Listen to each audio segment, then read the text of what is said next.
안녕하세요. 저는 사춘기 아들을 기르고 있는 40대 여성입니다. 혹시 여러분들은 행운을 믿으시나요? 아니면 선의가 복으로 돌아왔던 경험이 있으신가요? 어렸을 적에는 착하고 선하게 살면 언젠가 그 복을 꼭 되돌려받게 될 거라 배웠지만 인생을 살다 보면 그렇지 않은 경우가 훨씬 더 많았던 것 같아요. 권성징악이라는 건 전래동화에나 나오는 먼 이야기만 같고 힘없고 초라한 사람들은 복은커녕 제 몫을 챙기지도 못하는 일이 부지기수일 거예요. 저도 사는 게 힘들어서 그런지 착하게 살아봤자 보람이 없다고 느꼈던 날들이 있었죠. 내가 아무리 좋은 마음으로 배려하고 이해한들 사람들은 저를 호구 취급하고 고마운 줄은 모르는 듯 했고 나보다는 나한테 상처 준 인간들이 훨씬 잘 사는 것만 같아서 세상이 불공평하다 싶었던 적도 많았었죠. 그런데 그렇게 베풀었던 일이 언젠가 내게 복으로 돌아온다면 그건 정말 행운이 아닐까 싶네요. 한때는 세상이 불공평하다 생각했던 제가 바로 그런 행운을 겪게 되었다니 지금도 믿기지 않네요. 그래서 직접 겪은 그 일을 여러분과 나누고 여러분들도 행운을 기대하며 좋은 마음으로 사시기를 바라는 마음에서 이렇게 사연을 보내려 합니다. 사실 저야말로 참 재수없고 복없는 팔자라고 할 수 있을 겁니다. 어린 시절부터 모진 일들을 겪고 참 마음고생 많이 하고 살아왔거든요. 어린 시절 제 불행의 원흉은 다름 아닌 아버지였습니다. 아버지는 한마디로 망나니 같은 사람이었어요.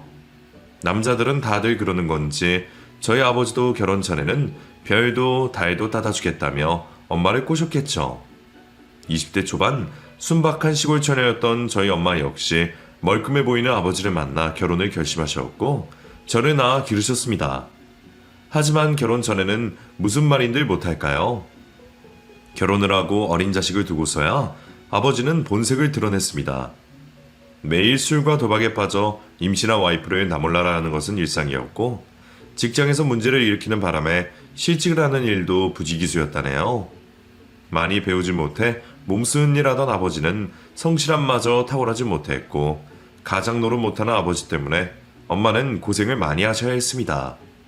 출산을 앞두고 월세 낼 돈은커녕 병원비가 없어서 여기저기 이웃들에게 돈을 꾸고 다니셨다는 엄마의 말을 들었을 때는 엄마가 왜 진작 이혼을 하지 않았을까 싶을 정도였었죠. 엄마는 그나마 제가 태어나면 아버지가 정신을 차리실 거라 믿으셨지만 아버지는 제가 태어나던 날마저 술에 취해 계셨습니다.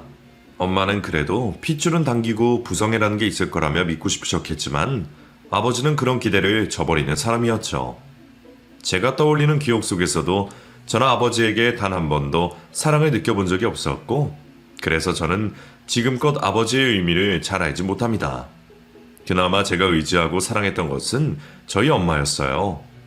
책임감 없는 아버지 대신 돈을 벌기 바쁘셨던 탓에 엄마와도 긴 시간을 보내지는 못했었지만 그래도 제 유년 시절 기억 속 엄마의 모습은 늘 따뜻하고 제게 다정한 모습들이었습니다. 그래서 제 인생에는 엄마가 거의 전부나 마찬가지였었죠. 제게는 엄마가 전부였지만 엄마는 자식 하나만으로는 고된 삶을 견디기 힘드셨던 것인지 엄마는 결국 아버지를 견디지 못하고 집을 나가셨습니다. 말도 없이 집을 나간 엄마를 기다리던 저는 얼마 뒤 남은 짐을 챙기러 온 엄마를 보게 되었습니다. 반가운 마음에 안기고 싶었지만 엄마는 저를 모른 척 하셨죠. 그리고 아버지에게 이혼 서류를 내밀고는 짐만 챙겨 저를 두고 다시 떠나셨어요. 그렇게 두 분은 이혼을 하게 되셨고 그 후 저는 무책임한 아버지를 떠나 멀리 사시던 친할머니에게 맡겨지게 되었습니다. 당시의 일들은 겨우 10살 정도였던 제가 받아들이기 어려운 일들이었습니다. 하지만 그런 와중에도 저는 엄마가 나를 버리고 갔다는 것을 확실히 알 수 있었고 그리움이었던 마음들은 시간이 지날수록 증오와 원망이 될 수밖에 없었어요. 지금이야 저도 산전수전 다 겪어보고 엄마의 마음을 어느 정도 이해해보려 하고 있지만 그때는 엄마를 오랫동안 너무 원망하며 지냈습니다. 따지고 보면 우리 가정의 파탄은 전부 아버지의 탓이었는데도 제가 원망했던 것은 엄마였어요. 아버지에게는 기대조차 없었기에 원망도 없었지만 제가 의지하던 엄마가 저를 버리고 떠난 것은 씻을 수 없는 상처였고 그 후로도 소식 없는 엄마를 보며 더욱 그렇게 생각할 수밖에 없었죠. 엄마는 저를 아주 모른 체하고 살 생각인지 그 후로도 한 번도 저를 찾아온 적이 없었습니다. 제가 엄마를 다시 만나게 된 것은 20살, 할머니의 장례식장이었어요. 할머니는 부모에게 버림받은 저를 참 열심히 키워오셨습니다. 아이고, 이 불쌍한 것, 짠한 것. 이게 다 내 탓이다. 내가 자식 잘못 키운 벌을 이렇게 돌려받고 있네. 내가 너를 맡을 자격이나 있는지 모르겠지만 그렇다고 이 어린 것을 어떻게 그런 데 보내노? 할미가 이거저거 못해줘도 그렇게는 못하겠다. 죽이 되던 밥이 되던 그냥 할미랑 같이 살자. 알겠지, 지우야? 할머니는 몇 번 본 적도 없는 소녀가 예쁘신지 어려운 형편에도 저를 맡아주신 만큼 정이 많이 부으셨습니다. 할머니는 어린 손녀를 키우느라 고생을 너무 많이 하셨어요. 여기저기 남의 밭에 일해주며 품삯 받으시고 매일 김밥을 말아 길에서 파시면서 그렇게 저를 먹이고 입히시며 키우셨습니다. 형편이 넉넉하진 않았지만 그런 할머니의 사랑 덕에 저는 무사히 고등학교까지 졸업할 수 있었죠. 대학은 진작에 포기한 꿈이었지만 저는 할머니에게 늘 감사한 마음뿐이었고 성인이 되어 이제는 제가 할머니를 호강시켜드릴 거라 생각하고 있었어요. 하지만 할머니는 그런 저를 기다려주지 못하시고 일찍 떠나셨습니다. 매번 돈이 궁할 때만 찾아오곤 했던 아버지는 할머니가 돌아가신 와중에도 연락이 없었고 결국 손녀인 제가 혼자 상주가 되어 할머니를 보내드릴 수밖에 없었죠. 장례식도 할머니의 죽음도 모두 낯선 제가 혼자서 울음을 참고 있었을 때에 할머니가 돌아가셨다는 소식을 듣고 10년 만에 엄마가 저를 찾아왔습니다. 지호야, 잘 지냈니? 네 아버지는 이럴 때에도 없는 거니? 참 끝까지 무책임한 인간이구나. 엄마가 여기는 왜 왔어? 여태 소식 없던 건 엄마나 아버지나 똑같잖아. 어차피 아버지나 엄마나 나한테는 똑같이 무책임한 사람이야. 지호야, 엄마라고 너 두고 가서 속 편히 살았겠니? 엄마도 그동안 많이 힘들었어. 이제 와서 그런 얘기는 듣고 싶지도 않아. 어차피 앞으로도 안 보내고 지낼 건데 섭섭해봤자 무슨 소용이 있겠어. 오랜만에 만나서 꼭 그렇게 말해야겠어? 엄마는 너 걱정돼서 온 거야. 걱정이 됐으면 너 일찍 왔어야지. 이제 와서 그런 소리 하면 내가 고마워라도 할 것 같아? 나 엄마랑 더 할 말 없으니까 할머니한테 인사하고 빨리 돌아가. 엄마는 너 도와주고 싶어서 그래. 너 이제 20살인데 대학도 안 갔다며. 세상 살면서 졸업장 정도는 있어야 편해. 학비는 엄마가 해줄 테니까 걱정하지 말고 지금이라도 입학 준비해라. 사는 게 힘들어서 자식 버리고 떠난 엄마가 갑자기 무슨 여유가 있어서 비싼 학비를 대주겠다는 건지 의아했더니 10년 세월이 길긴 했던 건지 엄마에게도 기댈 구석이 생겼더라고요. 엄마는 재혼을 했다며 제게 같이 온 아저씨를 소개했습니다. 지우야, 엄마 얼마 전에 재혼했어. 그렇다고 엄마를 너무 나쁘게 생각하지 않았으면 좋겠다. 엄마도 많이 고민하다가 신중하게 결정한 거야. 아저씨 좋은 사람이고 엄마도 이제 행복해. 어쨌든 엄마가 너한테 못할 짓 했지만 그래도 어떻게 딸 걱정을 안 하겠니? 항상 네 걱정했었고 지금도 그래. 그래서 엄마랑 아저씨는 너 도와주고 싶어. 엄마랑 결혼을 했다는 그 아저씨가 돈이 좀 있으신지 두 분은 제가 이제라도 대학을 가기를 바라신다며 제게 학비를 지원하겠다고 나섰어요. 저는 유일한 가족이었던 할머니를 잃고 혼자 힘든데 나를 두고 재혼을 해서 행복해 보이는 엄마를 보니 속상하고 분하고 마음이 복잡했습니다. 마음 같아서는 그딴 돈은 필요 없다 말하고 싶었지만 저는 결국 두 사람의 호의를 받아들이기로 했습니다. 사실 저도 여력이 된다면 학교는 가보고 싶었었고 이제라도 생색내겠다는 엄마의 도움을 받아서 제 마음을 달래보고 싶은 마음이 있었습니다. 그렇게 저는 다음해 수능을 치르고 대학에 들어가게 되었습니다. 솔직히 엄마한테 작은 복수라도 하고 싶은 마음에 꾸역꾸역 들어간 학교였지만 막상 입학을 하고 대학생이 되고 보니 너무 행복했어요.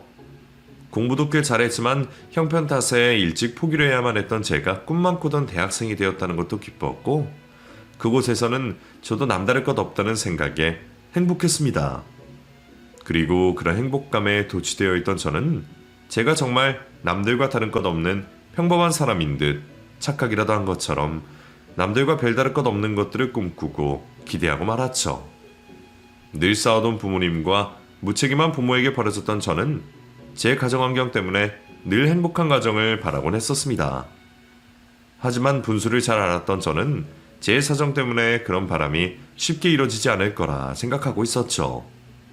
하지만 현성 씨를 만나고 내 사정과 내 형편을 다 듣고도 저를 이해하고 보듬어주는 그 사람을 저는 믿을 수밖에 없었어요. 같은 학교에서 선후배로 만났던 현성 씨는 빠지는 게 없는 사람이었습니다. 친절하고 유쾌한 성격 덕분에 주변에 친구들도 많았고, 무엇보다도 넉넉한 환경에서 잘 자란 도련님인데다가 공부도 잘해서 부족한 게 없는 사람이었죠. 인기도 많던 그 남자가 왜 저를 선택했는지 당황스러울 정도였고, 그렇게 저는 주변의 부러움을 사는 행운아가 되었습니다. 연애하던 시절은 참 행복했습니다. 저를 위해 돈과 시간을 아끼지 않는 그 사람을 보며 저는 제가 드라마에 흔하게들 나오는 신데렐라 스토리의 주인공이 된 것 같았어요. 심지어 이혼한 부모님과 불우한 제 가정사를 듣고도 이해해주고 그런 제 상처를 보듬어주는 것을 보며 저는 어느새 그 사람과 결혼을 생각할 수밖에 없었습니다. 그 사람이 아니라면 저를 이해해줄 사람은 다시는 나타나지 않을 거라 믿고 있었죠. 지우야, 네가 얼마나 힘들게 살았는지 누구보다 내가 가장 잘 알잖아. 그래서 나는 이제라도 지우 네가 행복했으면 좋겠어. 그리고 내가 꼭 그렇게 만들어주고 싶어. 나 다른 사람한테 너 뺏기고 싶지 않고 하루라도 빨리 너 행복하게 만들 거야. 그러니까 우리 아직 이르지만 나 믿고 일찍 결혼하자. 내가 너 꼭 행복하게 만들게. 약속할게. 대학 시절 내내 붙어 다녔던 저와 사회로 나가면서 멀어지고 싶지 않아 했던 현성 씨는 졸업을 앞두고 제게 프로포즈를 했고, 그렇게 저는 현성 씨의 프로포즈를 받으며 조금은 이른 결혼 준비를 하게 되었습니다. 그때 저는 제게 믿을 수 없는 행운이 찾아온 거라며 감격에 겨워 있었습니다. 내 주제에 평생 가도 결혼을 할 수 없을지도 모른다 생각했는데, 누구보다 대단해 보이는 그 사람이 나를 사랑해주고 선택해준 것이 고마워서 눈물이 날 것 같았죠. 그리고 저는 그런 결혼을 무사히 성사시키기 위해 작은 꼼수를 부렸습니다. 현성 씨의 부모님이 제 사정을 알고 저를 반대하실 것을 걱정하여 엄마와 아저씨를 내세워 결혼 허락을 받아내었어요. 덕분에 시부모님은 제가 어떤 환경에서 어떻게 고생하며 자랐는지는 전혀 모르셨고 그저 아들의 선택을 존중해 주시며 저를 며느리로 받아주셨습니다. 시부모님을 속인다는 것이 마음에 걸리기는 했지만 우리의 행복을 위해 그런 것은 하얀 거짓말이라 말하는 남편을 보며 저 역시도 결혼을 위해 어쩔 수 없는 선택이었다고 생각했습니다. 그리고 그렇게 제 흠을 감싸주고 결혼을 진행시킨 남편에게 고마운 마음에 저는 결혼 후에도 늘 남편의 말에 따르고 시부모님께 겸손한 며느리가 되어 살기로 결심했죠. 넉넉한 집안에서 고생 모르고 자랐던 남편은 이른 결혼 후 어려운 일을 하고 싶어 하지 않았어요. 남편은 남의 밑에서 일하기보다 자기 사업을 하고 싶어 했고 시부모님의 도움으로 사업을 시작하게 되었습니다. 그건 모두 남편의 시부모님의 도움이 있었기에 가능한 일이었지만 그때 저는 제 남편이 너무나 대단하다고 생각했습니다. 젊은 나이에 한 번도 해보지 않았던 일을 자신 있게 추진하는 모습이 믿음직스러웠고 무책임한 아버지에게서 한 번도 느끼지 못했던 든든함을 기대하게 되었죠. 남편이 잘 되는 길이 제가 행복해지는 일이라 생각하며 저는 남편을 돕고 싶었고 남편 역시 자신을 위해 제가 사회 진출을 포기하고 가정에 남아 내조하기를 바랬습니다. 그리고 저는 가족의 행복을 위한다는 생각으로 그런 남편의 뜻을 따르기로 했죠. 저는 결혼하고 얼마 지나지 않아 일찍 임신을 하게 되었고 아들이란 소식에 남편과 시부모님 역시 무척이나 기뻐하셨습니다. 남편이 일 때문에 바빠지면서 임신한 저를 챙겨주지 못할 때가 간혹 있었지만 그때까지만 해도 저는 남편이 저를 충분히 보듬어 준다고 생각을 했고 남편이 무책임한 내 아버지와 전혀 다른 사람이라 생각하고 있었습니다. 딸은 결국 아버지 닮은 남자를 만난다는 속설 때문에 평생 내 발목을 잡던 그 말을 벗어나려 발버둥 쳤던 제가 남편을 만나고서야 정말로 아버지 그늘을 벗어났다고 믿고 있었어요. 그래서 저는 누구보다 남편을 믿고 의지했고 곧 태어날 아이를 기다리며 더욱 큰 행복을 기대했죠. 하지만 결혼 이후 남편은 서서히 본색을 드러내고 있었고 임신한 저를 서운하게 만들기도 했습니다. 여보, 오늘도 많이 늦었네. 바빴어? 뭐 그렇지. 아직 사업 초기라서 할 것도 많고 그러니까. 여보, 딸기는 사왔어? 딸기? 무슨 딸기? 내가 딸기 먹고 싶다고 사다 달라고 부탁했잖아. 또 까먹었어? 아, 그랬나? 미안. 내가 바빠서 정신 없었나 봐. 다음에 사다 줄게. 매번 까먹었다고 그러고 나 진짜 섭섭해지려고 그래. 나한테 여태 뭐 사다 준 적 한 번도 없으면서 그거 한 번 해주는 게 그렇게 어려워? 그래서 미안하다고 하잖아. 지금 바가지 긁는 거야? 내가 뭐 놀다 온 줄 알아? 밖에서 일하다 보면 까먹을 수도 있지. 나더러 어쩌라고. 그렇게 남편은 조금씩 달라져 갔습니다. 저는 그런 남편의 변화를 진작에 눈치챘으면서도 애써 모른 척하고 있었죠. 그 후 저는 무사히 아들을 낳았고 혼자 육아를 하고 바쁜 남편의 내조를 하며 여전히 가정에 충실했지만 사업이 잘 되어 갈수록 남편은 더욱 가정에 소홀하며 점점 더 저와 멀어져만 갔습니다. 한때는 넉넉한 형편에서 넉넉한 성품이 나오는 거라 생각했는데 남편은 어려움 없는 상황에서 저를 더 잊어가는 듯 했어요. 그리고 그런 일들이 반복되며 모든 자기가 잘난 맛에 살던 남편은 언젠가부터 저를 무시하기 시작했습니다. 불우한 제 어린 시절에 안타까워하던 남편은 온데간데 없이 제가 작은 실수를 할 때마다 제가 가정교육을 받지 못해서 그렇다며 막말을 꺼내고 아이가 아픈 것을 두고 제 탓이라며 제 가정 형편을 운운하기도 했죠.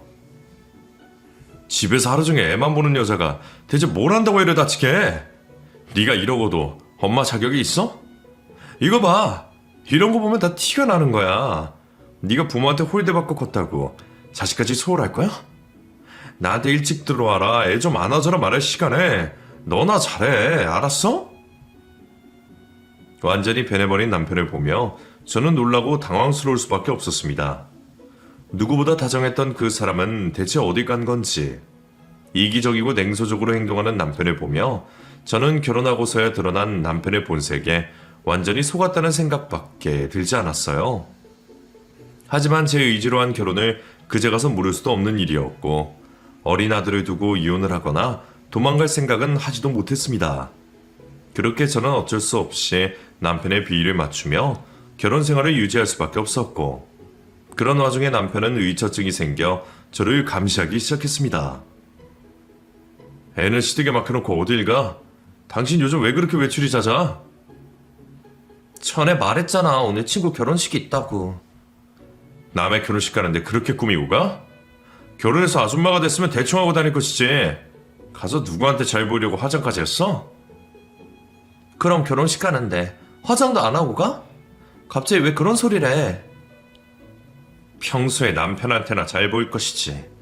너 애 좀 키워놓고 남편이 돈 벌어다 주니까 자꾸 딴 생각이 들고 그러냐?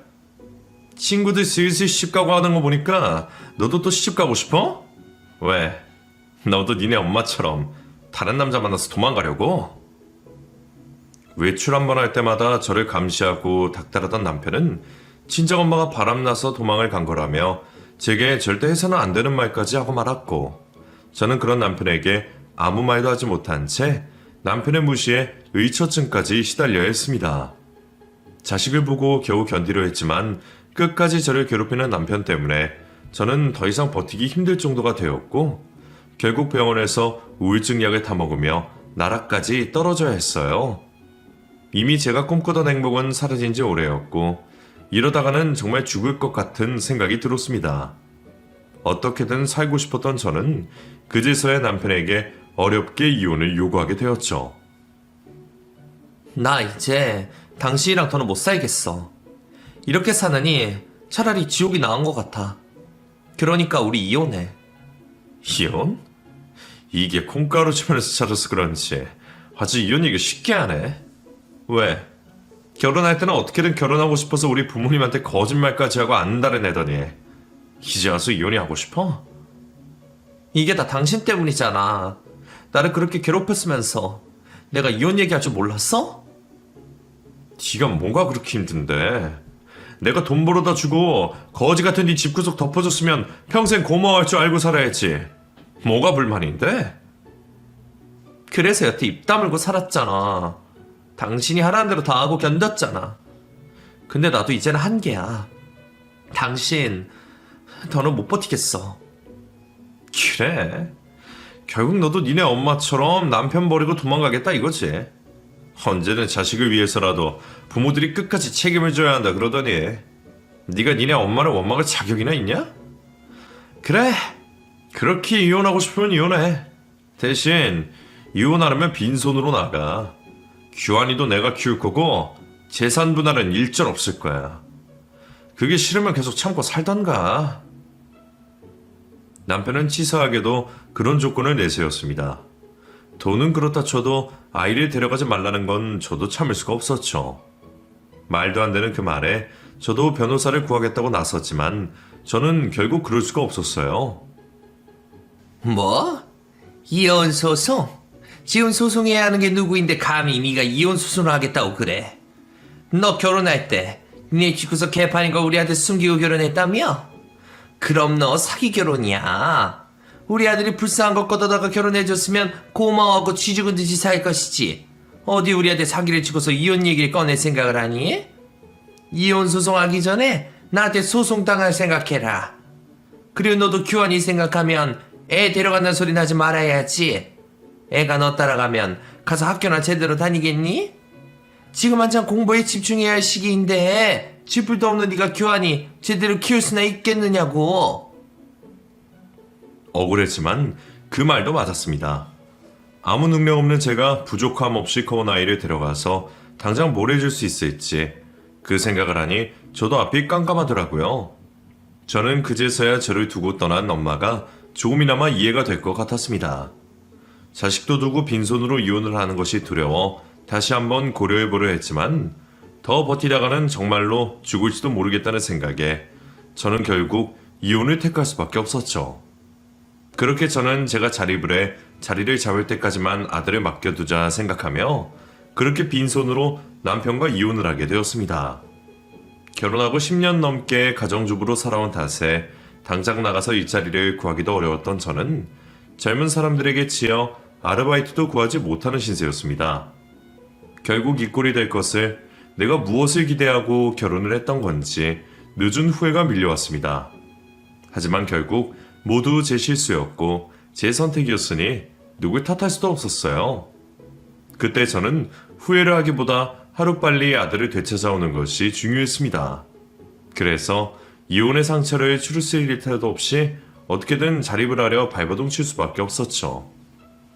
대체 뭘 해서 돈을 벌어야 할까 고민하던 저는 예전에 할머니가 저를 위해 하셨던 것처럼 김밥을 팔아보기로 했습니다. 저는 당시 지내던 좁은 고시원 주방을 빌려 눈치를 보며 김밥을 준비했고 새벽같이 일어나 만든 김밥을 들고 출근 시간 붐비는 지하철역 앞으로 나섰습니다. 집에서 살림만 하던 제가 장사를 하려니 용기도 없고 막막했지만 하루라도 빨리 자립하겠다는 생각에 창피함을 무릅쓰고 한 줄이라도 더 팔려 노력할 수밖에 없었어요. 단속을 피해 도망 다니다가 몇십 줄을 그대로 버리게 되는 일들도 있었고 여러모로 힘들었지만 그래도 다행히 그런 고생 덕분에 저는 1년 만에 목돈을 만들어 세가 저렴한 동네에 작은 분식집을 열어 자리를 잡게 되었습니다. 동네마다 하나씩은 있을 만한 흔한 분식집이었기에 큰 돈을 벌 기대는 하지 못했지만 그거라도 해서 열심히 해보려 새벽같이 일을 하고 성실히 살았습니다. 큰 돈은 되지 않았지만 그래도 열심히 하는 걸 알아봐 주셨는지 조금씩 단골도 생기고 저도 저축을 할 정도로 여유가 만들어지고 있었죠. 이런 속도로 언제 아들을 데려올까 갑갑하기도 했지만 저는 아들을 생각하며 열심히 살았습니다.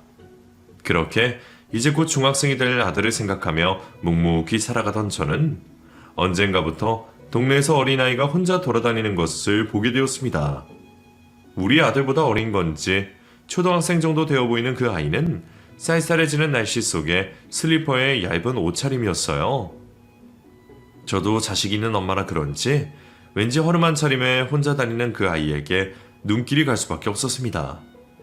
아이의 행색이 신경 쓰여 무슨 사정이라도 있나 궁금해서 다가가 물어보려 했지만 어찌나 손살같이 도망을 가는지 저는 아이를 매번 놓치곤 했어요. 이제 날씨가 점점 더 추워지고 있는데 언제까지 그러고 다니려는지 저는 그 아이가 계속 신경이 쓰일 수밖에 없었죠. 그러던 어느 날 저는 그 아이가 가게 근처에서 울고 있는 것을 보게 되었습니다. 겨울이 코앞에 닥쳐 꽤 추웠던 그날 아이는 여전히 얇은 옷에 슬리퍼를 신고 추운 차이림으로 울고 있었어요. 아가, 너 왜 울어? 어? 아가, 너 안 춥니? 일단 여기 들어와봐, 어? 추워 보이는 아이가 걱정되었던 저는 대답 없는 그 아이를 가게로 들여 따뜻한 국물과 김밥을 내어주었고 말도 없이 울기만 하던 그 아이는 배가 고팠는지 허겁지겁 밥을 먹기 시작했습니다. 아가, 몇 살이야? 여기 근처에 사니? 부모님은 어디 계셔? 혼자 있던 아이가 걱정되었던 저는 아이의 부모님을 찾아주려 이것저것 물어보았지만 아이는 제게 아무 말도 하지 않았어요. 얘, 너 말을 못하니? 그래?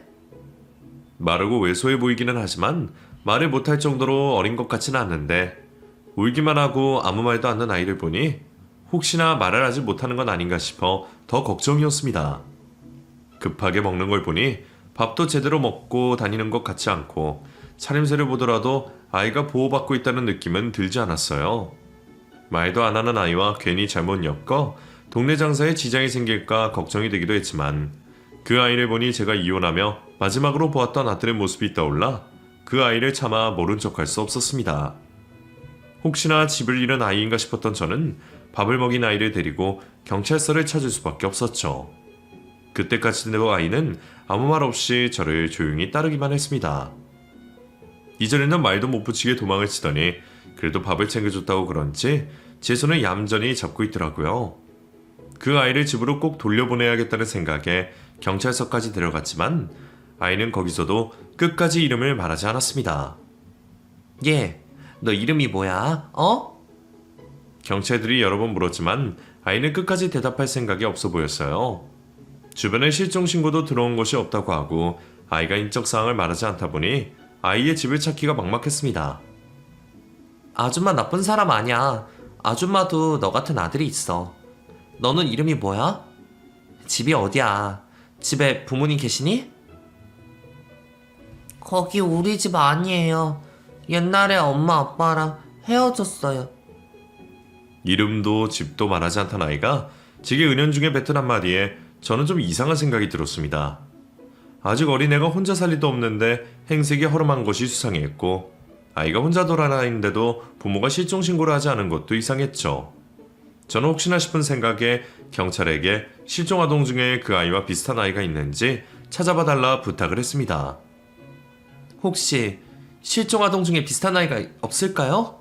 최근에 들어온 실종 신고 말고 오래된 것 중에서요. 에이, 그런 건 아닐 거예요. 애가 여태 혼자 살았겠어요? 그냥 잠깐 집 나왔을 거예요. 그런 애들 종종 있어요. 야, 꼬마야. 너 집이 어디야? 정말 말 안 할 거야? 왜? 부모님한테 혼날까봐 무서워? 이거 봐. 부모님 얘기 나오니까 무서워하잖아. 혼날까봐 그러지 시종 낸 거 아니에요. 아니 그래도 좀 이상해서요. 애가 추운데 이러고 다니는 것도 이상하고 제가 전에도 몇 번 혼자 다니는 걸 봤어요. 혹시 모르니까 DNA 등록해두면 안 되나요?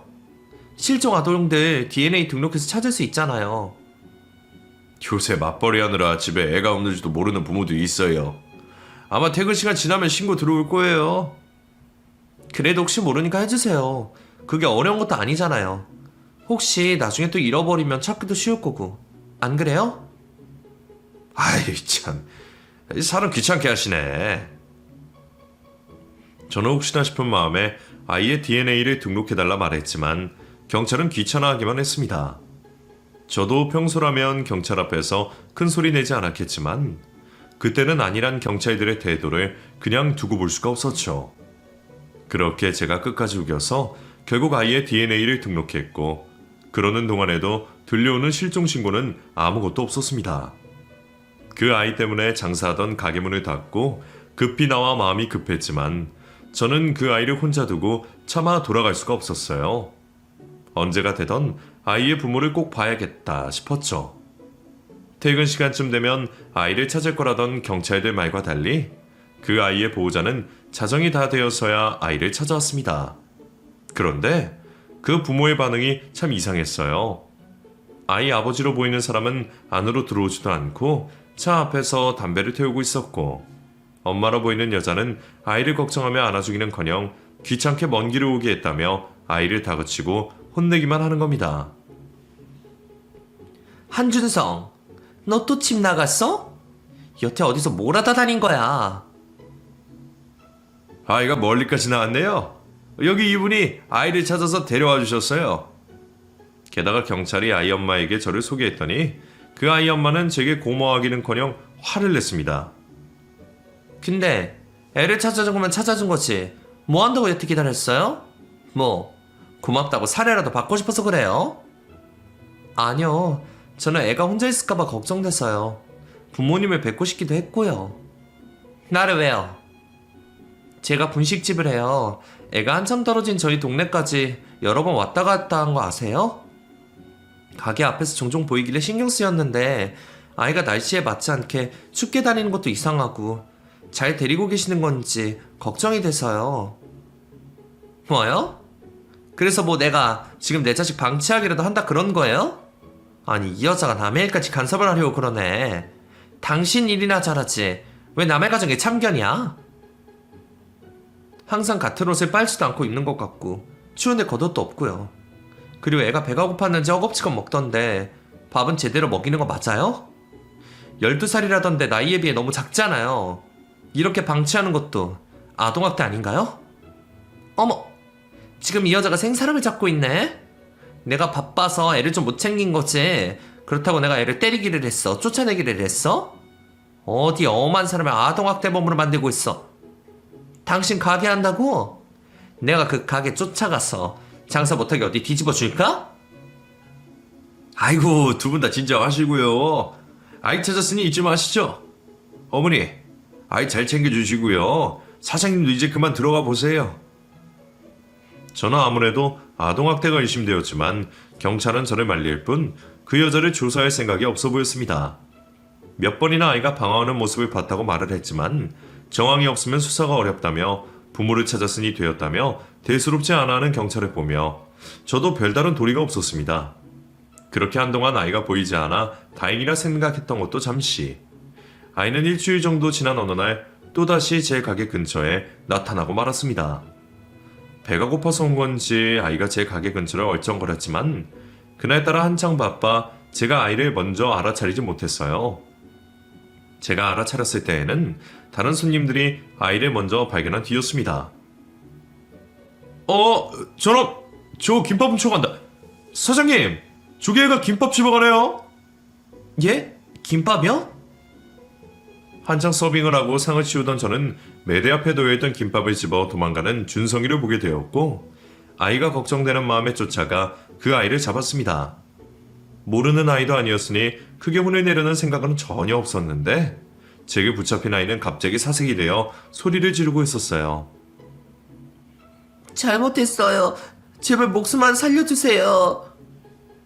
겨우 김밥 한 줄 가지고 벌벌 떨며 목숨을 살려달라는 아이의 말에 저는 충격을 받고 말았습니다.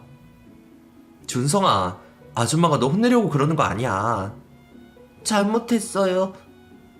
김밥이 먹고 싶었으면 와서 달라고 그러지 왜 훔쳐갔어?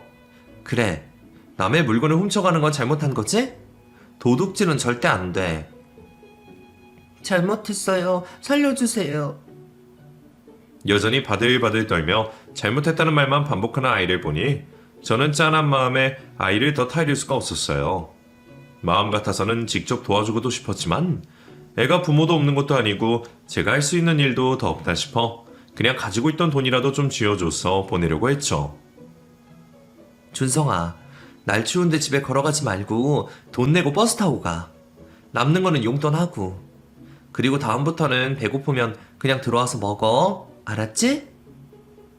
그렇게 제가 아이에게 용돈을 쥐어 돌려보내려는 순간 저희 쪽으로 누군가 달려오는 것을 보게 되었습니다. 그리고 그 사람들은 제게 자신들이 준성이의 부모라고 얘기를 했죠. 하지만 그날 제게 난리를 피던 그 여자가 아닌 것을 보고 어리둥절할 수밖에 없었어요. 그리고 그분들에게서 충격적인 이야기를 듣게 되었습니다.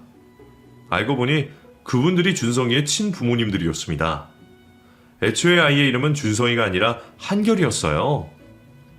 수년 전 한결이를 잃어버린 그분들은 여태 자식을 찾아다니셨습니다. 하지만 신분증도 없는 아이를 찾기가 쉽지 않았고 여태 전국의 고아원들을 다니며 헤매고 다니셨답니다. 실종되어 시설에 맡겨지기라도 했으면 금방 찾았을 텐데 누가 아이를 데려간 건지 여태 찾을 수가 없으셨죠. 그런데 제가 경찰서에서 아이의 DNA를 등록하게 되었고 그 덕분에 한결이를 찾아 저를 찾아오셨다네요. 소식을 듣고 경찰서에 찾아가서 물었더니 아이가 있는 집이 어딘지를 모르신다고 그래서요.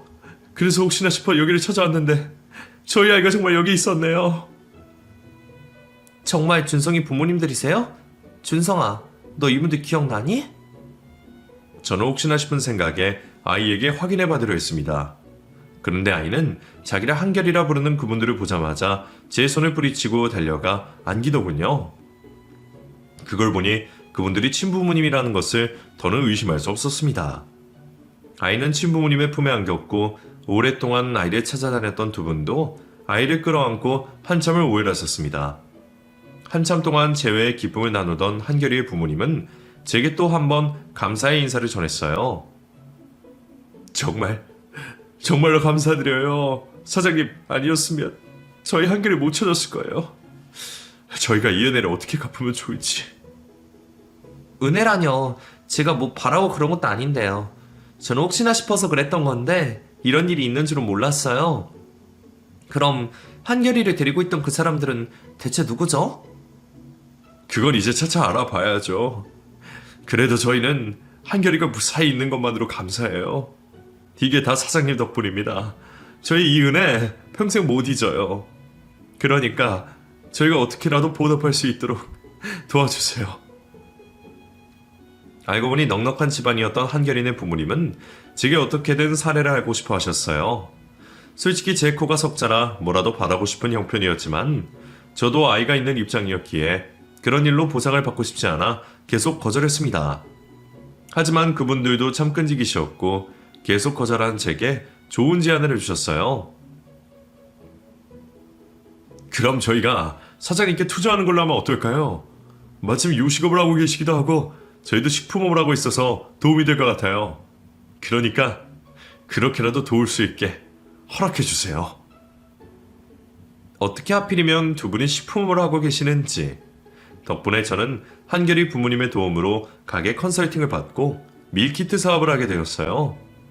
솔직히 처음에는 나 같은 게 무슨 사업일까 싶어 도전이 두려웠지만 어떻게든 저를 도와주려 하시는 두 분의 성의를 마냥 무시할 수가 없었습니다. 저는 자신이 없었지만 사업 수완이 좋으신 두 분 덕에 밀키트 사업은 성공할 수 있었고 저는 몇 달 만에 수천만 원의 매출을 올리며 성공적으로 사업을 시작할 수 있게 되었어요. 덕분에 저는 없던 용기가 생겨 제 아들을 데려오기로 마음먹었고 끝까지 양육권을 주지 못하겠다는 남편과 양육권 분쟁을 한 끝에 아들을 제가 데려올 수 있었습니다. 그 후로도 저는 한결이네 부모님과 좋은 지인으로 사업 파트너로 잘 지내고 있고 비슷한 또래 아이들 역시 친형제처럼 지내고 있습니다. 혼자 아이를 키우느라 힘든 제게 두 분은 무척 든든한 지원군이 되어주시고 지금은 오히려 제가 그분들께 감사한 마음이에요. 재수없다 싶었던 제게 이런 행운이 찾아오다니 누구나 당연하게 베풀었을 작은 호의가 제게 행운으로 돌아와 제 인생을 초호화로 바꿔주고 말았네요. 그럼 저는 제게 찾아와준 이 행운을 감사히 여기며 앞으로도 어려운 이가 있을 때마다 꼭 나서서 돕기를 다짐하겠습니다. 여러분도 언젠가 행운이 찾아오기를 기다리시며 어려운 일 앞에 도움을 주저하지 않으시기를 바랄게요.